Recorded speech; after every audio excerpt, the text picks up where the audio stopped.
Ito sir, sa baba pa. Yan, run wizard. Kaya lang dito, hindi natin magagawa. Bakit? Kailangan natin ng PMI sensor sa lahat ng unit. Okay? So ngayon, eto sir, no? Pag i-click natin yan, so dito na lang tayo sa ating PMI manual. Okay?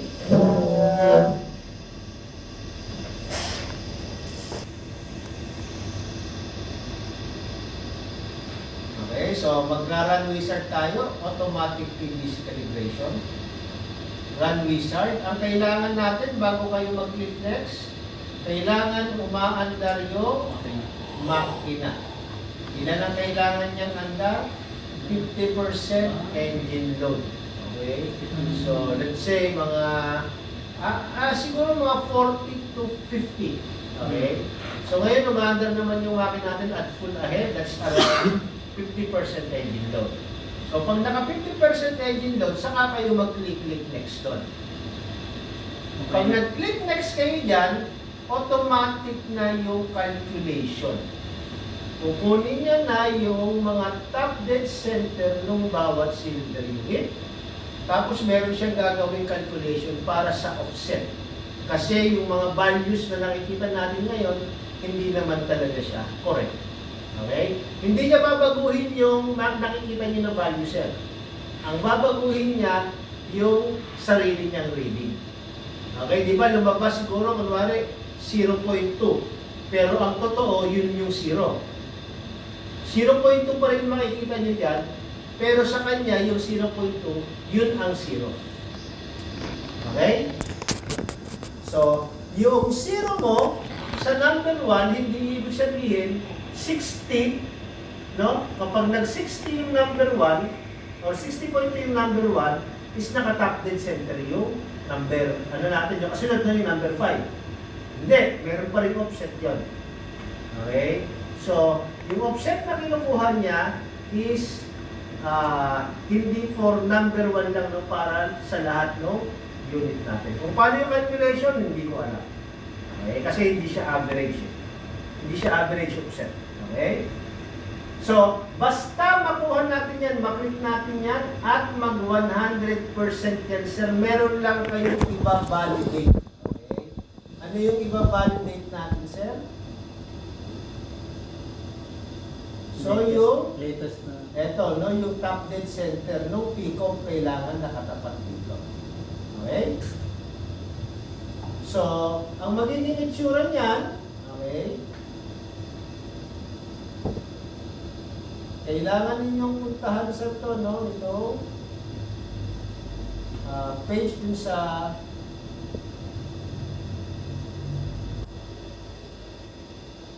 PMI, no? Basta mag-ano na siya, no?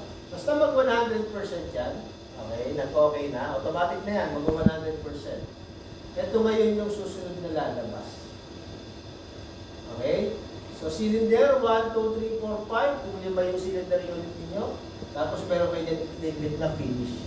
Bago nyo i-click finish, kailangan make sure nyo na yung bawat cylinder, yung upper part niya nakatapat dito sa TDC line.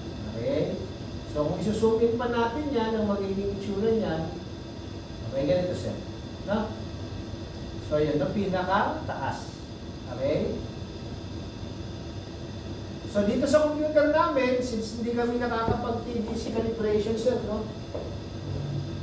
Okay, kung titingnan niyo yung aming engine performance, meron kasi kaming unit number 1, monitor, PT. Okay?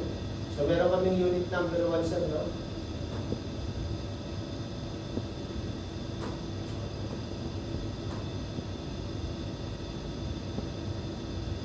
Zoom in ko yan, sir, no? So, hindi siya nakapat sa TDC. Okay? Ayun yung pinakang gitna. So, meron na tayo dito, ano, no? Offset. So, hindi na namin siya makuha. So, halos 0.5. Okay? Yung offset na nandiyan. Okay? Any questions, sir? So, kailangan nakatapat siya. Pag hindi, uulitin nyo yung PMI 0 tayo. O TDC calibration. Pero madalas naman yan, mag-o-okay naman.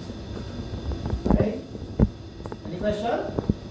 So, once na maklik mo na yung sir, no? Okay? So, once na nag-okay na kayo dyan, okay, click finish lang, no? So, saan natin makikita yung click finish? Okay, o, yung nandun sa baba. Ito. Click finish nyo lang yan. So, tapos magse-save na ng trigger A offset na tinatawag. Okay? So,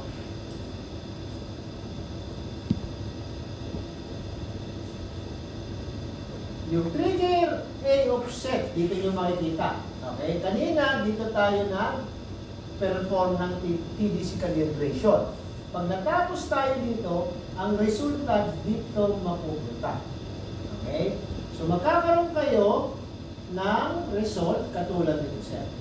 Okay? So, ayun yung tinatawag natin trigger A offset ahead. So, ayun yung kinukuha nyo. Yan yung ini-input natin sa fine adjustment.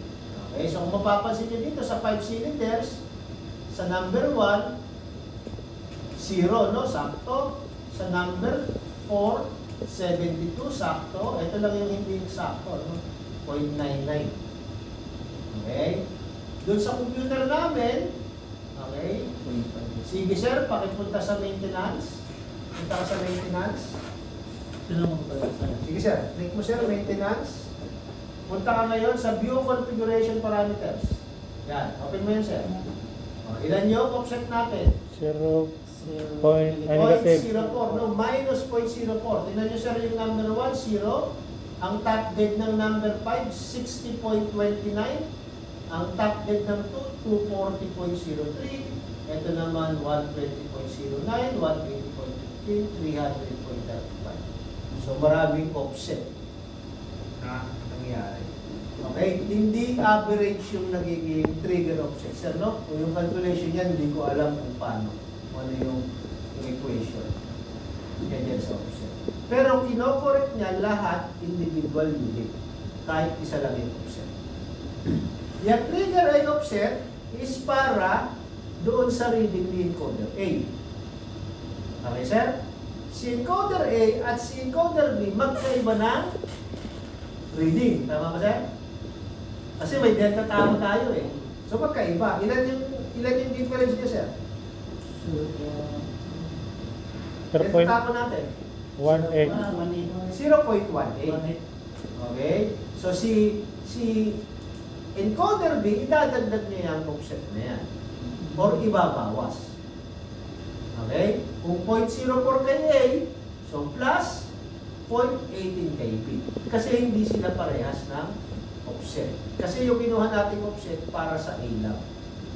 Tapos yung delta taco, idadagdag niya o ibabawas niya doon sa B. Okay? Kung ano yung ano, no? Kung ano yung kasi mas malaki yung offset ni B or A, no? Ni ng encoder natin. So, idadagdag niya. Okay? Any questions, sir? Sir, hindi ba yung... I-validate yung delta taco B. Sabi dyan, i-accept natin. Kasi pasok tayo sa minus 25 to plus 25. Kasi yun lang yung ating delta taco. Accept, sir? Yes, sir. So, accept. Okay? So, usually, kapag nag-enter tayo ng trigger offset, ito yung mako-correct. No? Halimbawa, meron ditong 0.3 o kaya 0.2. Okay? Once na mailagay mo yung trigger offset dito, sir, so magiging plus or minus 0.2 na lang yung alignment nito. No? So, itong offset na to, ang kino-correct niya, ito.